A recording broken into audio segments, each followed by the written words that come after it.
What's up, everybody? Coach Mills here, coming at you with a brand new Overwatch video. And in this video, we're going to be breaking down a Plat soldier who has legitimately been stuck in Plat since Season 3. It is Season 26 right now, so 23 seasons later, he still can't get out. So that is our job today. We are going to help this soldier break through Plat and get all the way up to Diamond. And along the way, we're going to be giving you targeted tips and tricks and actionable advice that you can use in your games to break through Plat as well. But go to the GameLeap website in the links down below for in-depth advanced VODs over every single hero in the entire game, from tank to support to DPS. I mean, we got it all on the GameLeap website, so do yourself a favor, go check it out right now. But without further ado, let's jump into the video. Okay, to jump right into this VOD review, you are playing Soldier and you play Soldier the entire game here. Now, what I would like to see you do here in the Rhine v Rhine mirror is what you really need to try to find is an opportunity for you to make some type of proactive flank. You can play on the front line for a while, put in pressure into the enemy Rhine, you know, just help your team. But there's going to be a moment in time when you can make a more proactive flank or play so that you really can get behind the enemy, maybe take some isolated duels or put some pressure into the enemy support. So let's really see how you play this out. I'm interested, and then I'm going to give you some tips and tricks about, you know, what happens as you go.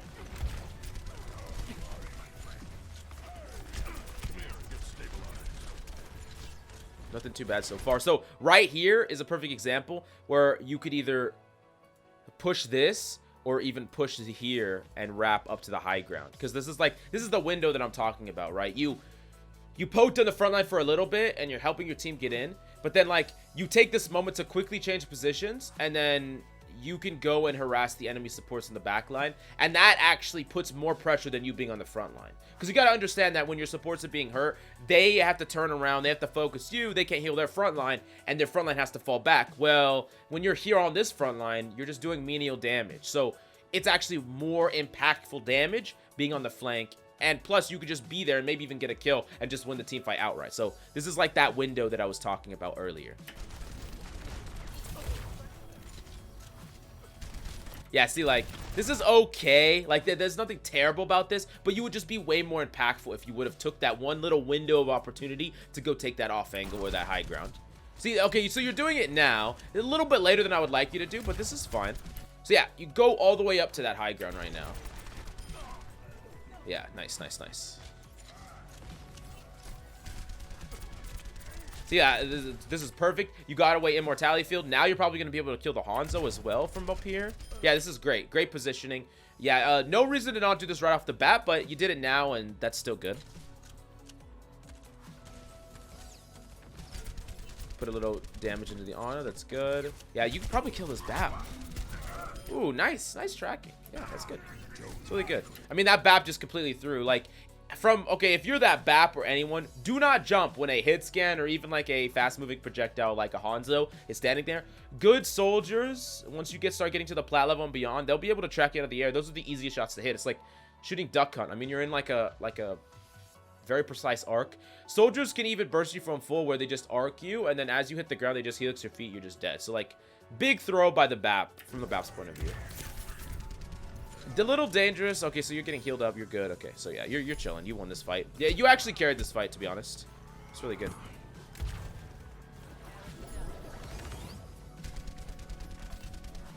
Okay, so now it looks like you're going to be routing to the high ground. Okay. So this is kind of...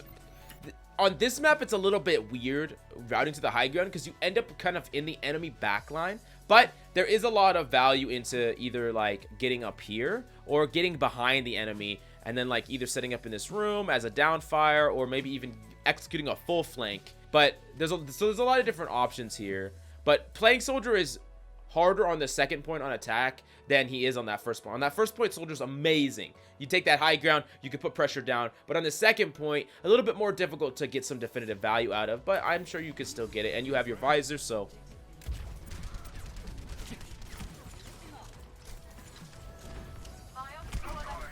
This is an okay angle. I would like to see you like maybe go behind them or something. It looks like that's what you're gonna do. Okay, so you lost a person. Okay. So yeah, you could exit right here. It looks like this fight is ongoing and your team is investing a lot of ults, so you might want to go in and try to help your team. Although you could acknowledge that maybe it's a lost fight and you want to go hide. I'm not entirely sure what the comms are in your game. I know you told me when you messaged me that you comm a lot. But let's see kind of what you do. Okay, so you just say that this fight is not winnable based on how you're playing this. You're not trying to win the fight, which is fine. So you're just gonna hide here and you're just gonna wait for the next team fight. But then a res goes off. Okay, then someone else gets picked. Yeah, so you should probably just hide.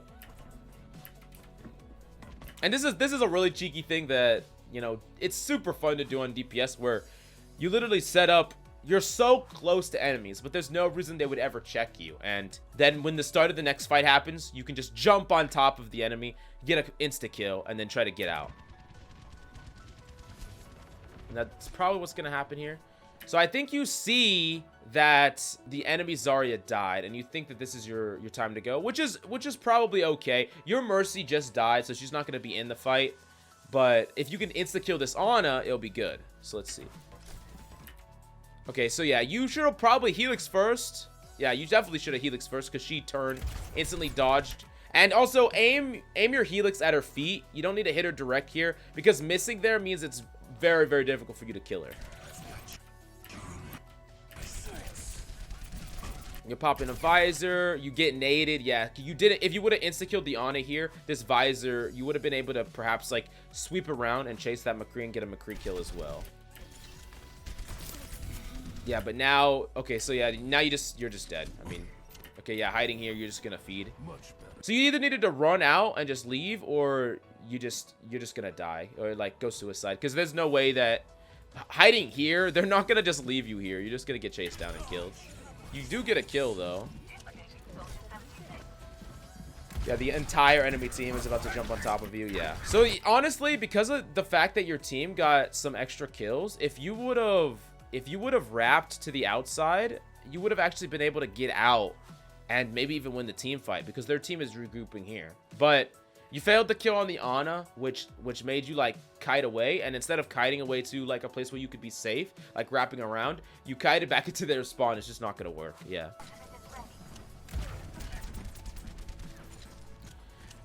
Now, I see you hitting a lot of your regular fire, but it seems that you're missing a lot of your helixes. A lot of times you want to flick your helixes. It makes them typically easier. You can track them as well if you predict where they're gonna go. But like, you can like peek an angle, fire, flick a helix at something, and then like unpeek the angle, and then you get it back in 6 seconds. So you just do that over and over again. And then aiming for target's feet is gonna be a more reliable way to get damage on them. So a lot of times you don't need to hit them direct. You hit them at the feet. It actually messes up their movement a little bit because it has a little bit of CC, and then you shoot them and then you get the kill. Good focus on the front line with your team. This is fine for right now.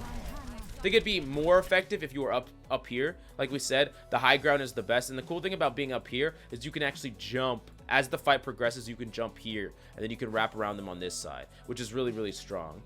And it also gives you an easy way out if you ever get in a bad situation. So that's why it's like, as soldier, it's typically best to start on this high ground, and you get to transverse into their backline from there. As your team pushes more and more, you can even go all the way up here and go on this lip and then challenge their spawn. Like, there's just so many options from that area, rather than being down here where you're kind of pretty limited on like what you can do.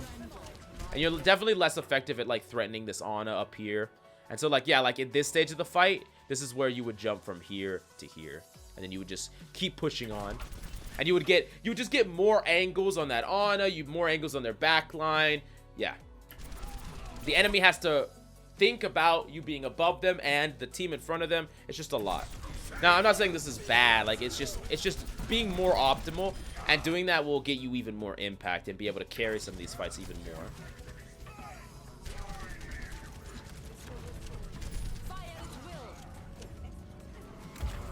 So it does look like you're gonna cap this point. That's pretty good. But from what I understand, y'all get rolled. So let's look and see what happens for y'all to get rolled so hard. Okay, so you're playing this high ground right here, which is pretty decent. This high ground is fine. So is the high ground on the top right. Even the middle is also good as well. Setting up in the middle is actually pretty safe. Sometimes it's, if you take a few shots, you have to leave it, but that's okay.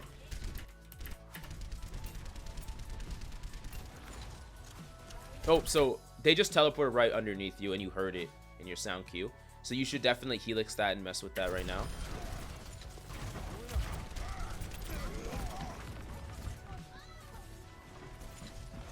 Yeah. Okay, so really scrappy fight. I like the reposition here to the high ground. Good stuff. Yeah, so a little bit slow on your like the distraction here, because like right when the teleporter comes down, it is so important for you to stop it right away, because if they put the teleporter down and only like one person goes through and you break the teleporter, they just fed you a kill, right? So, and especially when you have such a strong vantage point, you really needed to pivot what you were doing at that exact instant. So like this exact instant when the teleporter comes down right here where you hear it, you need to instantly flick down, and you need to instantly helix it and start harassing the people that come out of it. Oh, she got shit, but she's getting full healed. Yeah.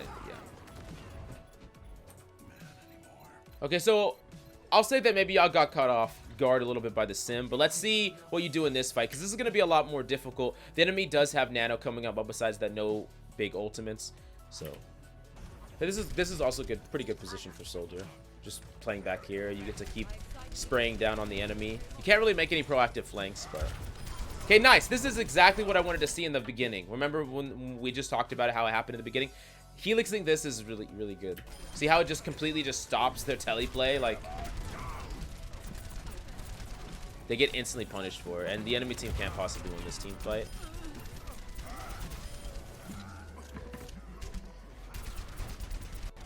Yeah, good. It's all just clean up from here. So what I've seen so far out of your Soldier is you have good aim, and you have decent understanding of the game.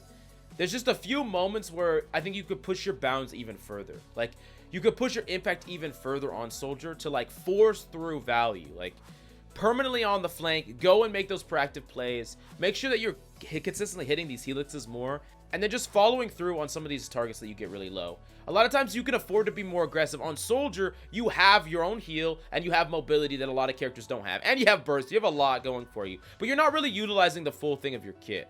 A lot of times you're playing this really passive playstyle that I think is actually a really nice playstyle, but not for ranked, not for trying to have enough impact to carry, because that's probably why you're stuck in Plat, is because you're putting forth a decent amount of value every single game, and you're not feeding that much, but you're not doing enough to reach those levels of what like a Smurf Soldier would be able to do. How much impact would they be able to do? They would be able to flank, insta-kill on us, make sure that they give the enemy actually less respect, because I think you're giving the enemies far too much respect, and you're playing a little bit too passive because of it. Those are the only things that I see that could be keeping you back in Plat, because honestly, your mechanical skill's good, a lot of times your positioning is really good, and you make pretty decent decisions. So ultimately, I would like to see you push the bounds even more so, and try to be more aggressive to get more impact in your games. And I think that will be one of the big things that will differentiate you, like going from Plat to Diamond. But then afterwards, I honestly think that you'll climb even further a lot faster, because you have a lot of good fundamentals in place. There's just like the missing element.